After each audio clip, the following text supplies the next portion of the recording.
우리가 함께 읽을 말씀 사무엘하 22장, 갈라디아서 2장, 에스겔 29장, 시편 78편 1절에서 37절까지 말씀입니다.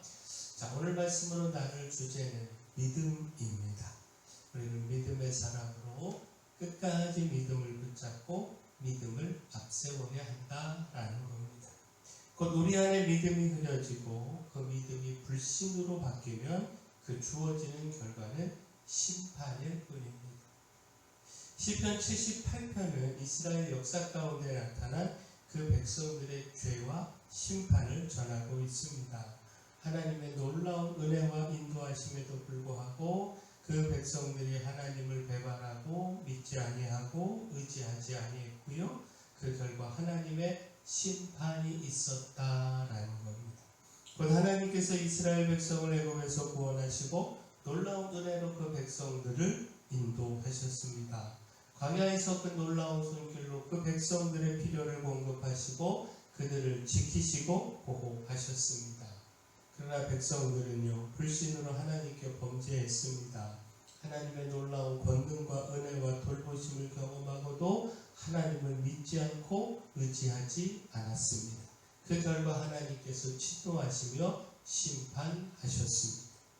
곧 시편 78편 22절 말씀 보면 이는 하나님을 믿지 아니하며 그의 구원을 의지하지 아니한 때문이로다.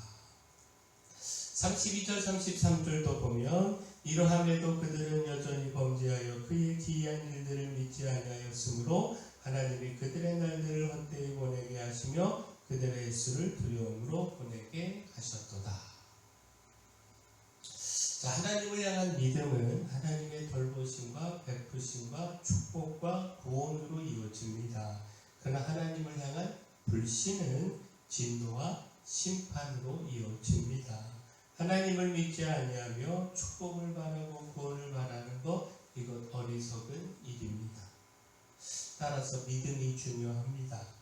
어떤 상황에서도 끝까지 믿음을 놓치지 않아 심판이 아닌 구원과 축복을 누려야 합니다.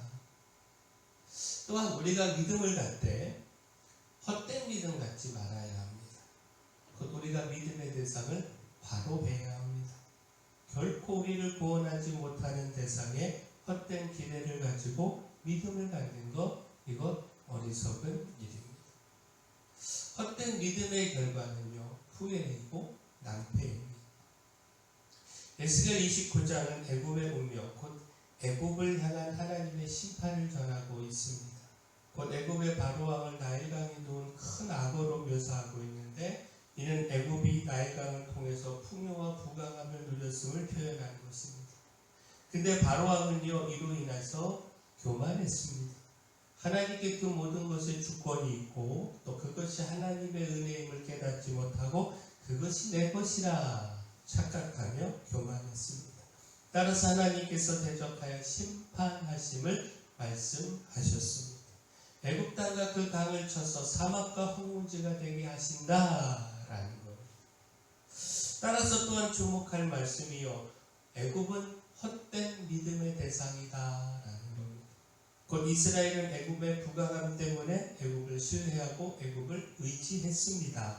그 부강한 애굽이 자신들을 충분히 돕고 힘이 되리라 생각을 했습니다.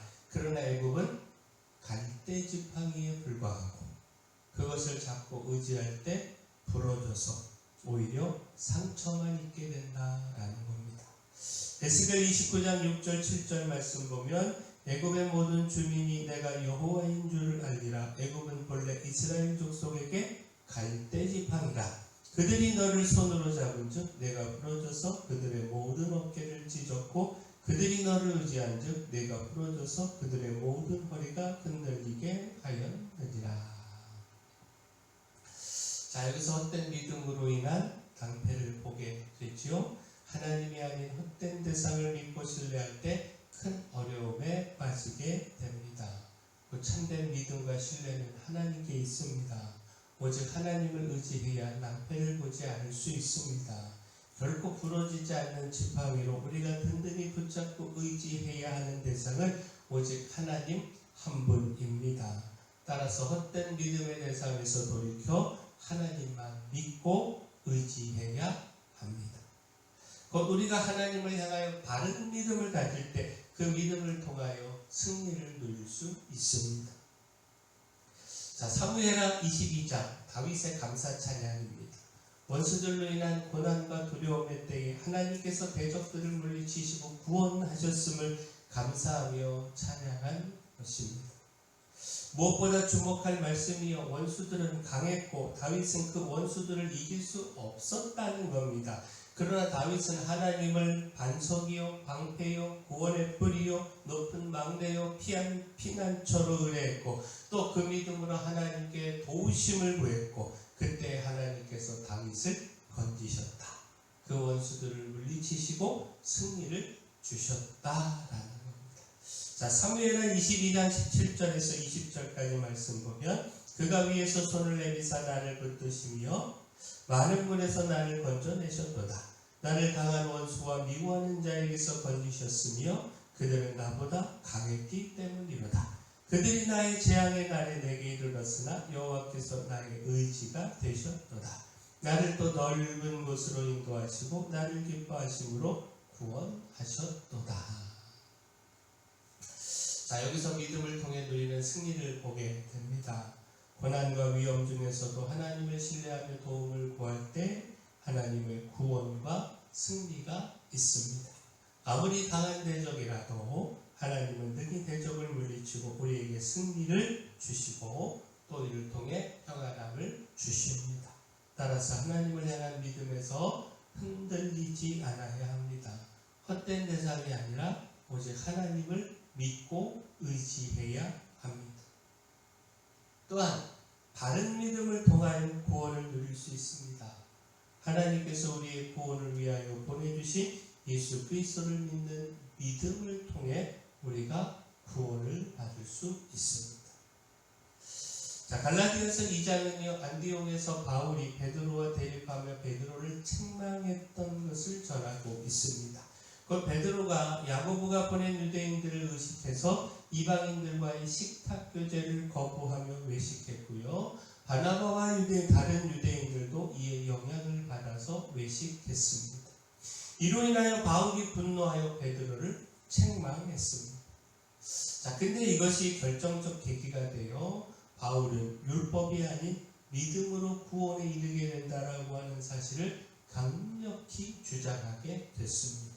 이 복음을 붙잡고 율법과 할례를 주장하는 사람들과 치열하게 싸웠습니다.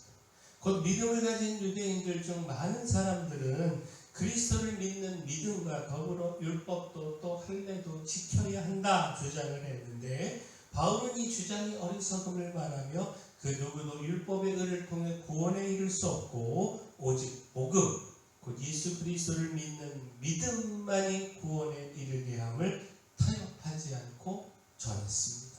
그 갈라디아서 2장 16절을 보면 사람이 의롭게 되는 것은 율법의 행위로 말미암음이 아니요 오직 예수 그리스도를 믿음으로 말미암는 줄 알므로 우리도 그리스도 예수를 믿나니 이는 우리가 율법의 행위로서가 아니고 그리스도를 믿음으로써 의롭다함을 얻으려 함이라. 율법의 행위로서는 의롭다함을 얻을 육체가 없느니라. 구원은 오직 믿음을 통해서 이루어집니다. 이것은 변할 수 없는 진리입니다. 그 누구도 자신의 의와 행위로 구원함에 이를 수 없습니다. 오직 예수 그리스도를 믿는 믿음이 우리를 구원에 이르게 합니다. 따라서 우리가 끝까지 붙잡고 놓치지 말아야 하는 것 믿음입니다. 자, 불신은 하나님의 진노와 심판에 이르게 합니다. 헛된 대상을 향한 믿음은 낭패를 보게 합니다. 따라서 그 불신과 헛된 믿음에서 돌이켜 하나님을 향해 믿음을 가져야 합니다. 그 믿음이 승리와 구원에 이르게 합니다. 바라긴 우리가 바른 믿음으로 승리의 삶, 구원의 삶 살아가기를 소원합니다. 사랑의 주 하나님, 헛되게 의지하고 있는 갈대지팡이는 무엇인지 깨닫고 그 헛된 믿음에서 돌이켜 오직 하나님만을 의지하기를 소망합니다. 불신이 아닌 믿음으로 하나님의 진노가 아닌 공급하심과 돌보심의 축복을 누리게 하여 주시고 다윗처럼 끝까지 하나님을 믿고 신뢰함으로 승리와 평안의 축복도 누리게 하여 주시옵소서. 교회 연약한 모든 분들 주님께서 강력한 손으로 안수하시고 치료하여 주옵소서. 수험생들에게 끝까지 힘주시고 은혜와 능력을 더하여 주시옵소서.